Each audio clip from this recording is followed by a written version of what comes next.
Asyhadu an la ilaha illallah wa asyhadu anna Muhammadar Rasulullah. Allahumma sholli ala sayyidina Muhammad wa ala ali sayyidina Muhammad. Assalamualaikum warahmatullahi wabarakatuh. Bismillahirrahmanirrahim. Rabbi shrah li sadri wa yassir li amri wahlul 'uqdatam min lisani yafqahu qawli. Seluruh keluarga Al-Fitrah dimana berada yang dihormati, semoga selalu hidupnya mendapat ridho Allah dan syafaat Rasulullah, dijadikan orang-orang yang dilebihkan dari kodratnya, diberi ilmu laduni, diberi ilmu hijab, menjadi orang-orang yang beruntung kehidupannya di dunia maupun di akhirat. Al-Fatihah.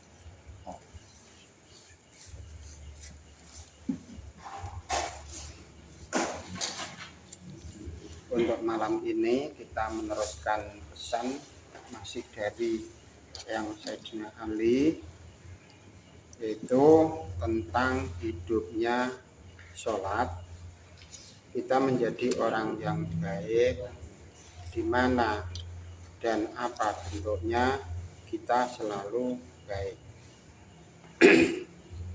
Intinya hidupnya sholat menurut orang Islam yang sudah mencapai tingkatan ahli sholat, kita harus bisa mengendalikan diri intinya. Jadi segala sesuatu harus bisa mengendalikan diri dan menyesuaikan situasi keadaan dalam bentuk segi apapun. Kita harus bisa menjaga akhlakul karimah kita masing-masing supaya sholat kita itu bisa hidup.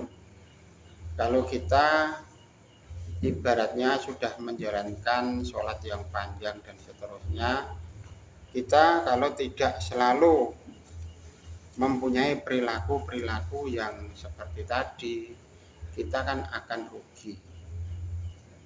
Sholat kita akan rusak, intinya di situ. Selanjutnya, matinya sholat, tadi kan hidupnya sholat, sekarang tentang matinya sholat. Kita jadi sesat, jadi sombong, jadi angkuh, syirik, munafik. Setelah kita menghayati perilaku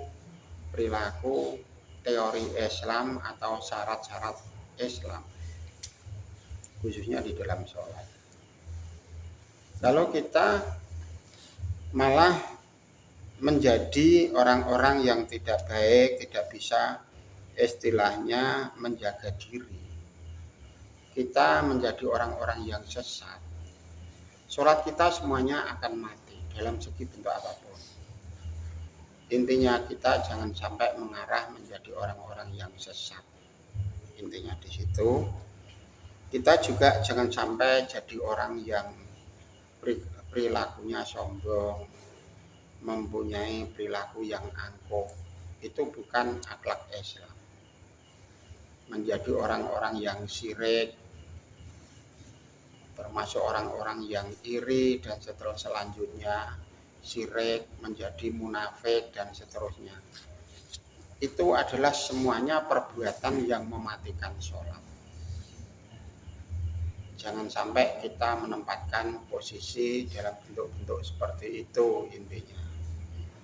Jangan sampai, kita harus hati-hati bisa menjaga diri, bisa menempatkan situasi yang baik dan perilaku-perilaku yang baik, intinya di situ.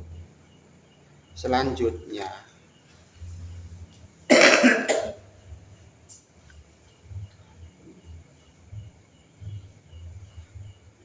apa intinya sholat?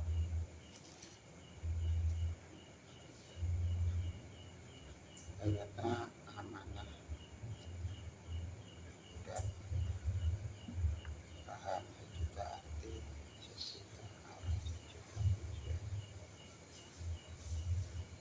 intinya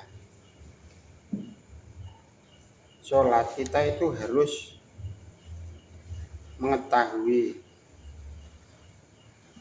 yaitu adalah mempunyai kandungan-kandungan yang sangat banyak, yaitu adalah mengandung sejuta amalan atau tindakan, mengandung sejuta arti, mengandung sejuta makna, mengandung sejuta tujuan. Jadi sholat itu arahnya yang sangat jauh seperti itu.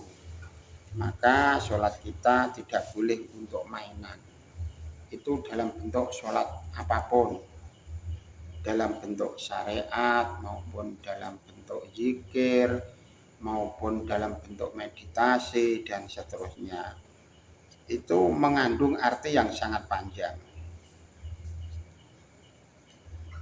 Semuanya sholat dari beberapa unsur tadi, sejuta amalan, sejuta makna, sejuta arti, sejuta tujuan, semuanya itu disambungkan atau dihubungkan pada roh dan jiwa kita. Kalau kita berdoa dalam segi apapun, berbuat segi apapun, kalau tidak disertai roh yang sangat dalam, ibaratnya lesannya terucap,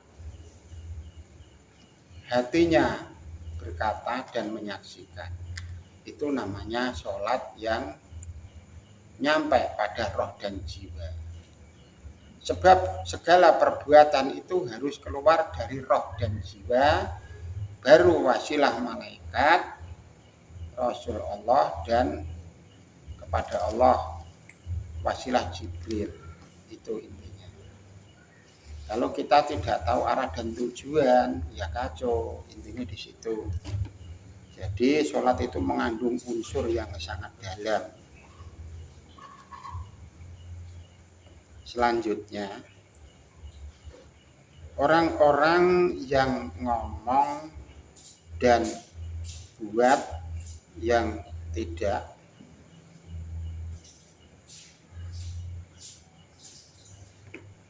tahu pasti arah dan tujuan akan disesatkan dunia akhirat tiada batasan.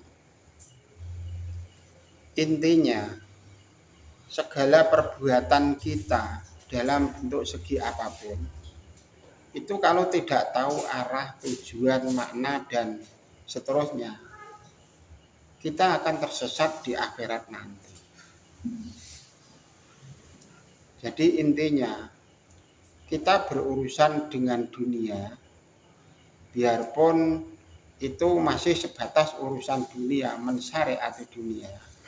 Kita tentang arah, tentang kebenaran, tentang kepastian dan seterusnya, arah dan tujuan dan seterusnya, itu harus jelas. Pekerjaan akhirat pun juga harus jelas. Seperti tadi, ada hidupnya sholat, ada matinya sholat. Nah, kita ada tersesatnya urusan dunia, juga ada tersesatnya urusan akhirat.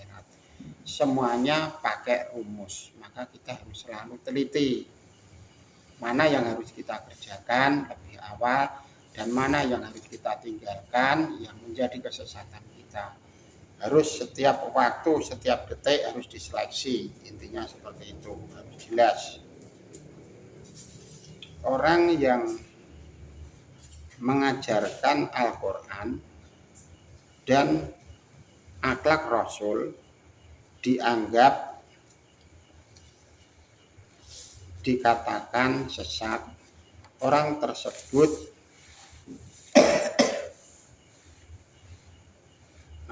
tidak ada ampunan dunia akhirat. Ini kisahnya seperti ini, istilahnya ayat ini turun, kisahnya ibaratnya ada suatu pengkajian. Dia selalu mengkaji Al-Quran, selalu mengkaji akhlak Rasul, tapi pada orang-orang yang tidak tahu dan orang tersebut tidak mau tahu, terus langsung menganggap pengkajian itu sesat. Dia akan disesatkan dunia akhirat yang tidak ada batasan. Sebab apa? dia tidak tahu arah, tidak tahu isinya, tidak tahu maknanya, apa tujuan di dalamnya, dia asal ngomong pengkajian di situ sesat. Nah, orang tersebut akan disesatkan urusan dunia akhirat tiada batasan. Intinya di situ. Maka ketika kita semua jangan sampai istilahnya mempunyai etika-etika seperti itu. Kita harus menjadi orang yang akhlakul karimah. Biarpun itu mengkaji dalam bentuk apapun, keyakinan dalam bentuk apapun, itu silahkan. Di dunia itu adalah penuh kebebasan. Tapi kita jangan mengambil jalan perilaku-perilaku seperti yang kita katakan tersebut. Akan disesatkan urusan dunia akhirat. Sebab apa? Dia kan tidak tahu isinya di dalamnya apa, terus yang dipelajari apa, dia kan tidak tahu. Dia asal ngomong menyesatkan, terus dia istilahnya membuat rekayasa provokasi di sekitarnya bahwa di situ adalah pengkajian sesat. Nah, orang tersebut itu nanti disesatkan urusan dunia akhirat, diberi kegelapan yang tiada batasan. Intinya di situ, itu hanya dia masing-masing. Intinya kita semua jangan sampai mempunyai ide atau perilaku seperti itu. Seterusnya yang nomor 2 ini, orang yang menganggap nomor 2 selanjutnya, sebenarnya yang dianggap sesat ilmu kamu bahkan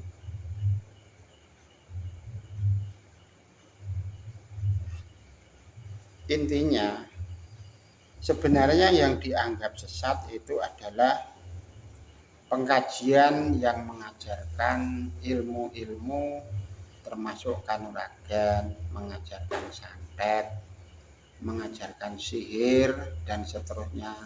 Sebenarnya itu adalah dianggap sesat mulai semasa 7 Rasul pun itu sudah dianggap tidak baik. Tapi intinya kita tidak usah campur tangan.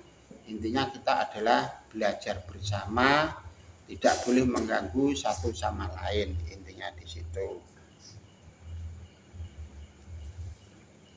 Semoga pesan yang sambungannya kemarin ini bisa bermanfaat bagi kita semua, menjadi ilmu yang bermanfaat sebagai perbandingan ilmu satu dengan lainnya, paham satu dengan lainnya. Saya kira cukup sekian. Wassalamualaikum warahmatullahi wabarakatuh.